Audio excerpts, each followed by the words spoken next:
잘 보이겠다는 마음을 비우고, 아니, 내려놓고 왔는데 마음을 비우지 못해서 그랬는지, 교당에 들어서면서부터 이 심장, 내 신체에 심장만 있는 것처럼 느껴졌습니다.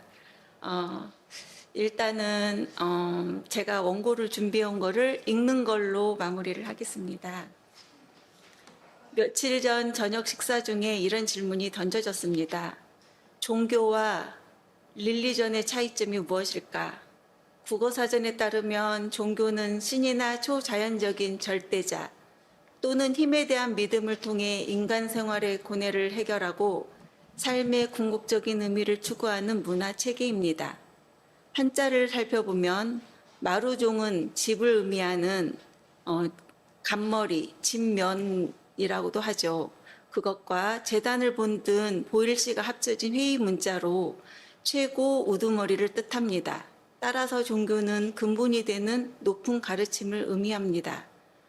한편 영어 단어 릴리전은 신이나 신들에 대한 믿음을 뜻하는데 어원은 라틴어 릴리지오로 초자연적 존재에 대한 외경과 의례적 행위를 의미합니다. 19세기 메이지 시대 일본에서 릴리전을 종교로 번역하면서 이 개념이 우리나라에서 일반화되었다고 합니다. 동양의 종교는 가르침에, 서양의 릴리전은 믿음의 의미가 더 있다고 볼 수 있겠습니다. 또한 동서양의 대표적인 종교 행사를 보면 석가탄신일과 성탄절은 성인들의 탄생을 기념하는 경우인 반면 원불교는 대각개교절과 법인절이 주요 기념일로 보아 깨달음에 초점을 두고 있다는 점을 알 수 있습니다. 원불교는 견성 성불과 더불어 무엇보다 재생의세로서 실생활 속에서 은혜를 발견하고 그것에 감사하며 실천하자는 교법으로서 참 종교라는 생각이 들었습니다. 여기까지는 최근에 저희 짧은 단상을 정리해 보았습니다. 올해 저희 표준 법문은 다음과 같습니다. 사람이 3세의 일체사를 알려면 법계의 모든 일이 마음으로 된 줄 알라. 이 말씀은 정산정사 법업 우부편 2장에 나오는 말씀입니다. 원문은 마음의 본말을 알고 마음 닦는 법을 알고 마음 쓰는 법을 잘 아는 것이 모든 지혜 중에 가장 근본되는 지혜가 되나니 경에서도 사람이 3세의 일체사를 알려면 법계의 모든 일이 마음으로 된 줄 알라 하셨나니라 입니다. 이 가르침은 일체유심조 사상과 연결됩니다. 즉 우리가 경험하는 모든 것은 마음에 의해 형성된다는 것입니다. 과거, 현재, 미래의 모든 일들은 마음이 어떻게 작용하느냐에 따라 다르게 나타납니다. 세상을 어떻게 인식하느냐에 따라 현실이 결정됩니다.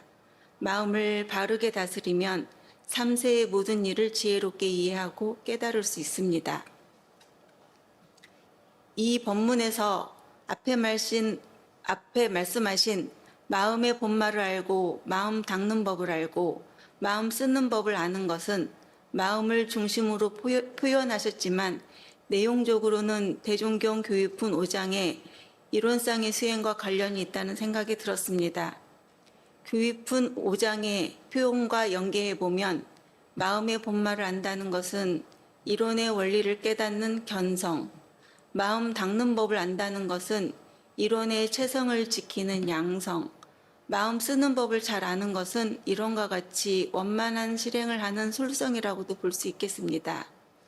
견성, 양성, 솔성은 우리 공부의 요도인 정신수양, 사리연구, 작업 취사도 같다고 말씀하셨고 옛날 부처님의 개정의 사막도 이것이라고 해주셨습니다.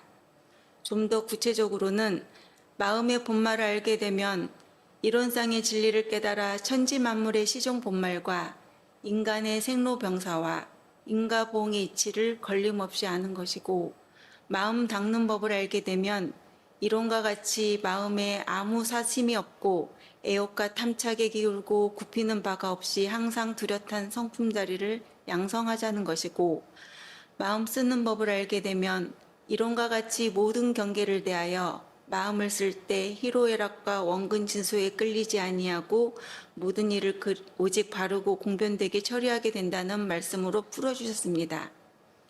그래서 이 공부를 지성으로 하면 학식 있고 없는 데에도 관계가 없으며 총명 있고 없는 데에도 관계가 없으며 남녀노소를 막론하고 다 성불함을 얻을 것이라고 말씀하십니다. 올해는 모든 지혜 중에 가장 근본되는 마음을 아는 공부를 제대로 해보라는 말씀으로 받들고 작은 실천을 시작해 보려 합니다. 저는 요즘 느슨한 생활을 하다가 이번 발표를 준비하며 깊이 생각하고 찾아보고 물어보며 공부할 수 있는 기회가 되었습니다. 부족한 점이 많지만 이렇게 배울 수 있는 기회를 주셔서 감사합니다. 이상으로 발표를 마치겠습니다.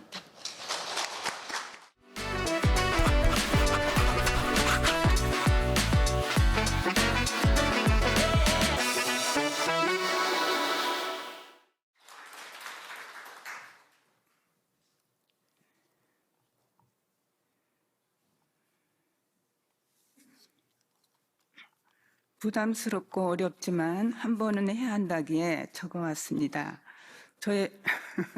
저의 수행담은 일상수행요법에서 타력생활을 자력생활로 돌리자에 대하여 말씀하겠습니다.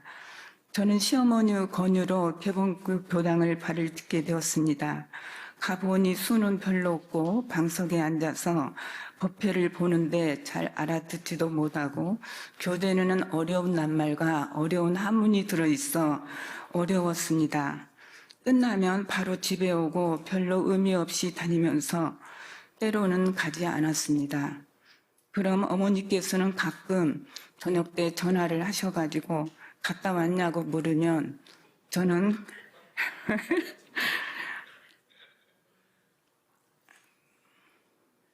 때로는 가지 않았어도 갔다 왔다고 거짓말을 했습니다. 그러다가 저는 거짓말 하는 것도 괴롭고 교당에 억지로 나가는 것도 싫었습니다. 일이 있어서 어머님한테 가면 어머님 방에는 교전이 펴 있고 또 공책이 있어 글을 쓰시는 것 같다. 새벽에는 어머니 독경 소리가 들리며 초겨울에는 청국장을 띠는 냄새 날 때가 많았습니다. 당신 주위 사람한테 주문 받은 거 갖다 주는데 제가 싫고 다녔습니다. 어머님은 집안일보다 교당 일이 우선순위였고요. 주로 글쓰기, 음식 만들기, 바느질, 봉공활동을 하시면서 지내시는 걸 보고 저희 마음속으로 대단하게 생각했습니다. 어머님의 신앙심을 갖고 생활하시는 모습을 수년간 보며 지내왔습니다. 그래서 저는 어느 날 교전 총서편 제1장 개교의 동기를 읽었습니다. 단장님이 애우라고 하셨습니다.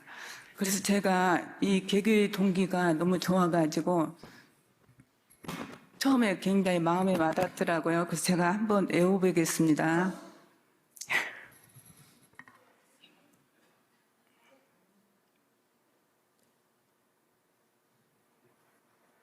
애우다가 모르면 보고 애울게. 현아 과학 문명의 발달됨에 따라 물질을 사용할 사람의 정신은 점점 쇠약하고 물질을 사용할 사람의 정신은 날로 융성하여 쇠약한 그 정신을 항복받아 물질을 지배를 받으므로 모든 사람이 도리어 저 물질의 노예 생활을 면하지 못하게 되었으므로 그 생활에 어찌 파란 고해가 없으리요. 그러므로 진리적 종교의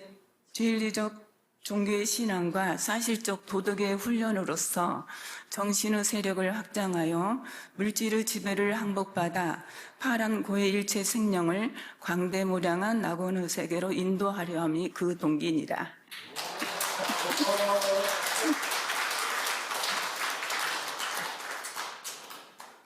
이 말씀은 과학 문명이 발달함으로써 물질을 올바르게 사용하는 힘을 키우자는 뜻이었습니다.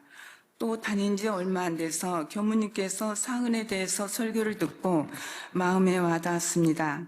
지금 우리 교무님께서도 말씀해 주셨습니다.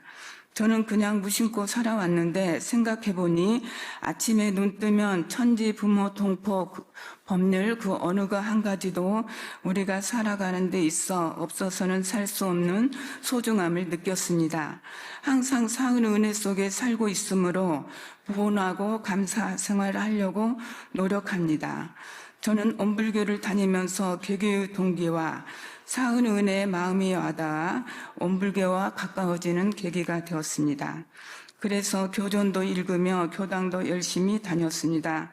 교전을 읽다 보니 수행품 4장 대종사 선언, 대중에게 말씀하시기를 전문 입선하는 것이 제가 신입교도에 있을 때 아마 느낀 점인 것 같아요. 느낀 점이에요. 신입교도에 있을 때 있던 일입니다. 초학자에 있어서는 규칙 생활에 혹 괴로움감도 있고 혹 부자유한 생각도 있을 것이나 공부가 점점 익어가고 심신이 차차 단련되는 때에는 이보다 편안하고 재미있는 생활이 없을 것이니 그대들은 매일 그 과정을 대조하여 보라 하셨습니다. 편안한 생활을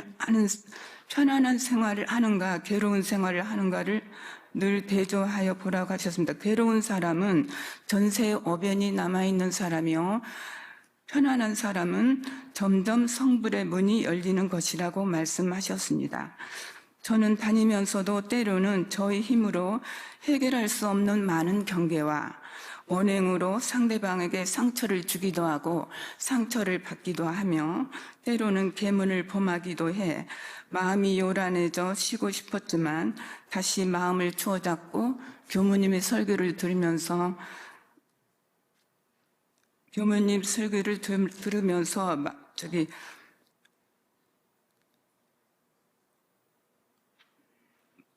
설교를 들으면서 재충전도 했죠.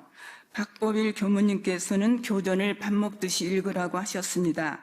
저는 교전을 읽을 때 압구정동에 다니셨던 열반하신 인사님의 말씀이 생각날 때가 많았습니다.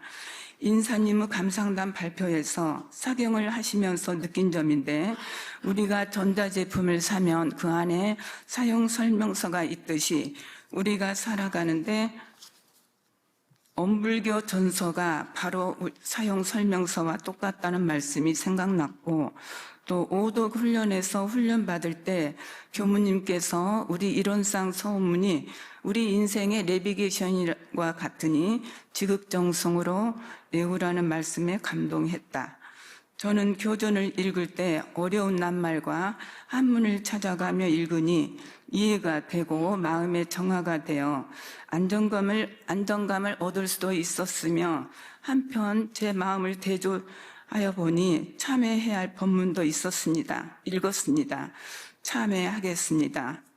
이제는 아침에 일어나는 대로 신고와 기도를 올리며 법회에 거의 빠지지 않는 교도가 되었고 오는 방송도 자주 보게 되었습니다. 우리 엄불교가 실생활에 맞는 종교이며 물질이 개벽되니 정신을 개벽하자라는 표어도 실생활에 맞는 표어라고 생각됩니다. 저는 이제 엄불교 생활에 점점 젖어들고 있으며 저희 어머니께서 저한테 큰 선물을 주신 걸로 생각하고 감사하며 마음 공부 열심히 하겠습니다. 감사합니다.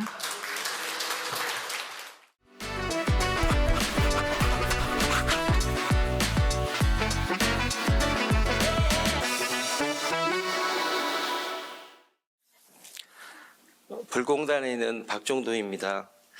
우선 교도님들 앞에서 이렇게 뵈니까 제가 한 30년 전에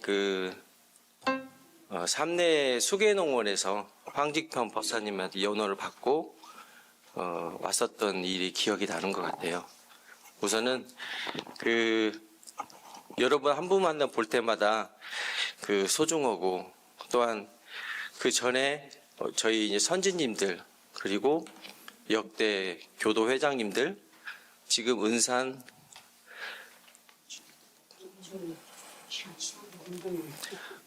김중은 교도 회장님 그리고 마음 안에 놓이는 우리 조상님 이것을 가지고 오늘 한번 해볼까 합니다.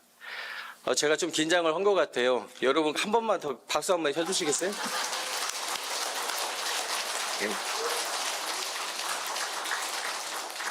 자, 그러면 제가 지나온 발자취 중에 딱 두 가지를 말씀 올려볼까 합니다. 우선은 첫 번째는 어려운 이들에게 대한 저의 태도, 그리고 부모님의 고마움, 이 두 가지를 말씀 올릴까 합니다. 어렸을 때 제가 벌써 한 50년 전이었나요? 저희 어머니 아버님께서는 작은 가게를 하셨어요. 작은 가게 하셨는데 새벽 5시 반에 일어나셔가지고 6시 문을 여시고, 저희 형제가 4형제였거든요. 근데 남자만 넷이었고 너무 힘들었겠죠, 어머니 아버지가. 근데 제가 딸이었나 봐요. 제가 셋째거든요. 그래서 제가 딸 같은 마음으로 어머니 아버지를 모셨던 것 같아요. 근데 그 와중 중에 그 손님들이 이렇게 오시는데, 그 손님 중에 시골에서 오시는, 예를 들면 옛날 어른은 방주리를 꾸여가지고 이제 할머니 할아버지 뭘 팔고 오시잖아요. 버스 타고 오셔가지고 저희 가게로 들어오세요. 근데 손님들 맞이하는 것보다는 그분들이 들어오시면 아버님 어머님이 갑자기 벌떡 일어나셔가지고 막 앞에까지 나가시더라고요. 근데 그 모습이 저한테는 손님들한테 대하는 것보다 더 이렇게 하시더라고요. 근데 그 마음을 보면서 근데 그분들이 또 점심이 되시면 또 오세요.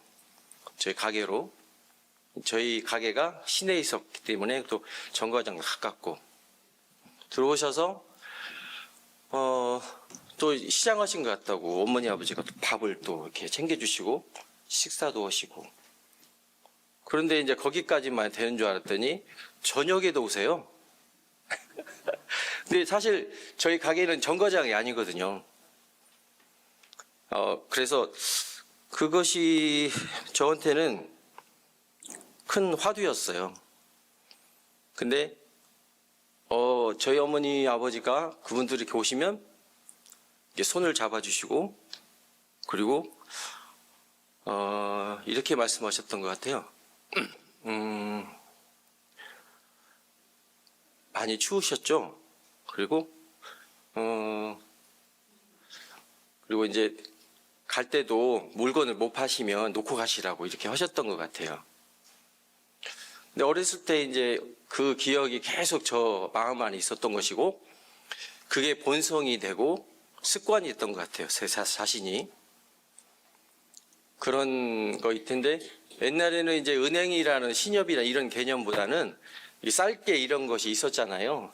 근데 저희 어머니는 이제 저는 개인적으로 청년 때 어머니 돈을 모아가지고 은행에다 넣으시면 어떨까 했더니, 아니야, 쌀게를 해서 돈을 모아야 돼. 막 이렇게 하시면서 이렇게 하시는 거예요. 그래서 근데 그건 잘못 때문에 이제 어떤 분들이 이렇게 하고 그러셨잖아요. 근데 그분들 시골 아주머니들한테 그렇게 조언을 받고, 그분들은 걸어 다니는 네트워커시잖아요, 이게. 지금 같이 인터넷 있는 게 아니고 각 곳마다 다니다 보니까 그 지역에 맞는 유형이나 방향 같은 걸 아셨던 것 같아요. 실질적으로 우리 어머니 아버지는 경영학과 출신도 아니고 뭐 경제론에 관련된 사항도 아니고 이런 분인데, 지금 생각해 보면은 작은 것, 그리고 그것을 소중히 생각했던 것 같아요. 그러니까 어려운 사람을 도와주면 나한테 온다, 이런 것을 많이 하셨던 것 같아요. 그래서 우리 사형제를 전부 다 대학도 보내주시고 그 돈으로 작은 땅도 좀 해주시고 그러셨던 것 같아요. 이게 그분들이 도와주신 거죠, 어떻게 보면 지나가시면서. 근데 그걸 받고, 그리고 이제 결혼 정년이 돼서 또 이제 우리 사랑하는 우리 아내를 또 만났고, 갑자기. 그리고 죄송합니다. 그리고 이제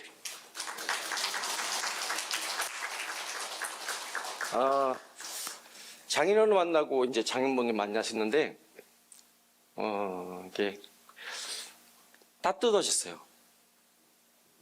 그리고 고마우셨죠.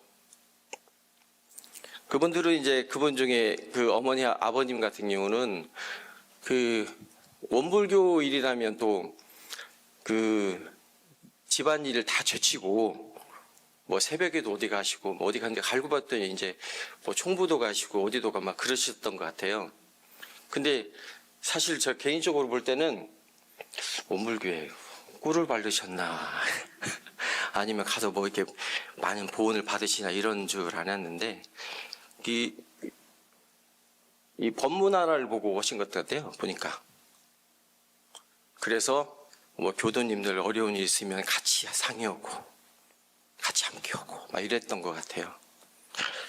하여튼 그런 부분을 좀 많이 하셨고 그래서 제가 습관은 본성이 된다는 걸 깨달았습니다. 이제 부모님의 교육 이런 것들이 저한테는 큰 바탕이었던 것 같아요. 이런 태도는 곧 자비심에서 시작된다. 부처님과 소태당 제동사님께서도 늘 어려운 일을 돕는 실천을 강조하지요. 그래서 저는 제가 지금 놓여 있는 그 직장 생활에서 그거를 좀 응용을 하게 됐던 적이 있었던 것 같아요. 한 2021년도였나요? 매번 출근하는 정문을 지나갔는데 이 정문 안에 입구에 병원을 따지면 노른자의 땅이죠. 거기에 국제진료센터라는 것이 있었어요. 이제 가까운 익산이다 보니까 가까운데 미군도 와서 국제진료센터가 저고 뭐 베테랑에서 이런 분들이 오셨는데 보셔보니까 그 안에서 이게 브런치 카페 같이 놓고 차도 한잔 마시고 이러셨어요. 근데 이렇게 해서 보니까 번호표를 뽑고 어떤 분들은 기다리고 1시간 기다리고 또 환자 앞에 그 의사 선생님 만나시려면 또 30분간 또 번호표를 또 뽑고 그러시더라고요.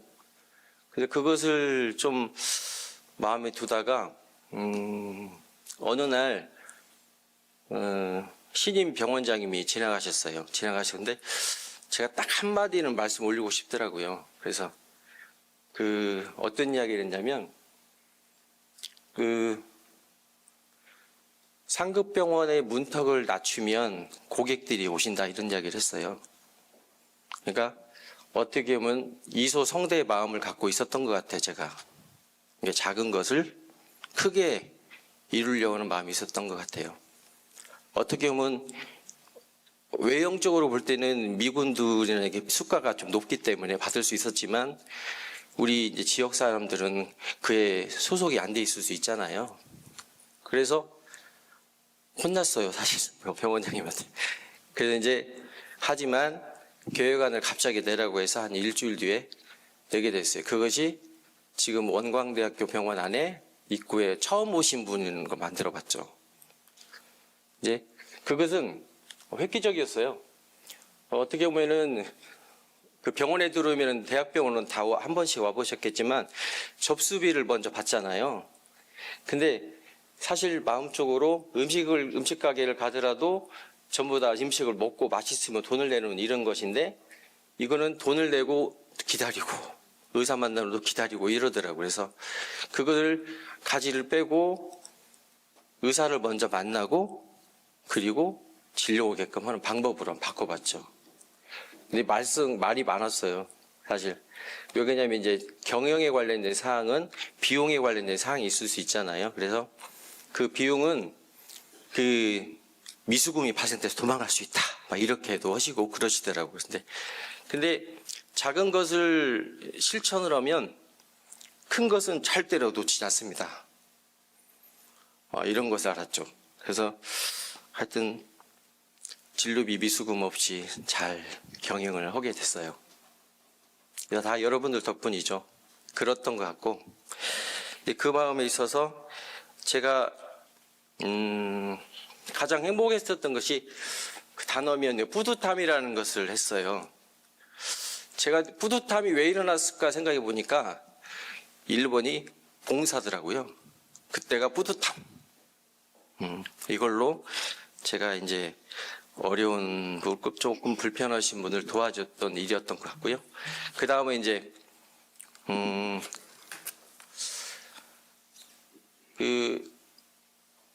여러분 저 한번 보세요. 숨을 같이 어깨를 한번 펴보시겠어요? 이렇게 펴보시면 숨을 쉬시잖아요. 기적 아닌가요? 기적. 예. 그리고 이렇게 건강한 몸을 태어내신 것도 기적이고. 그래서 이제 간단하게 기적을 일으키신 분이 저는 세금날짜 그냥 부모님이라고 글씨를 생각이 났어요. 근데 이제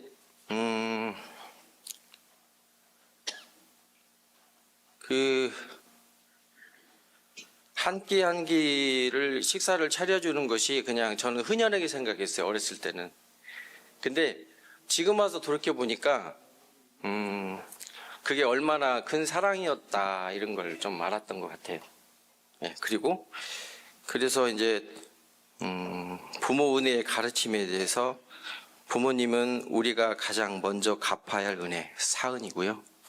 그리고 지금 마음 안에 계신 부모님과 그리고 옆에 계신 부모님, 그분들은 보온 실천을 해야겠다 이런 생각을 했고, 그리고 부모님을 생각하며 감사한 마음을 내는 것이 최고 효도다 해서 마음 공양이라는 마음을 하게 됐습니다.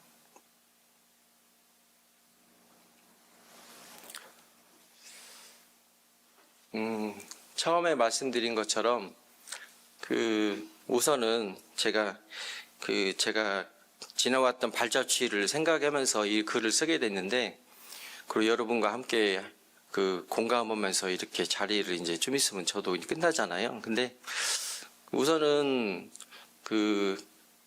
과거의 문은 절대로 열리지 않고 미래를 예측보다는 지금 현재 살아가고 이 넓은 도량에서 이렇게 소중한 교도님들과 함께, 그리고 마음에 두신 조상님, 그리고 지금 매일같이 뵙는 우리 어머님들, 이런 분들이 계셔서 이 자리에 있는 것 같아요.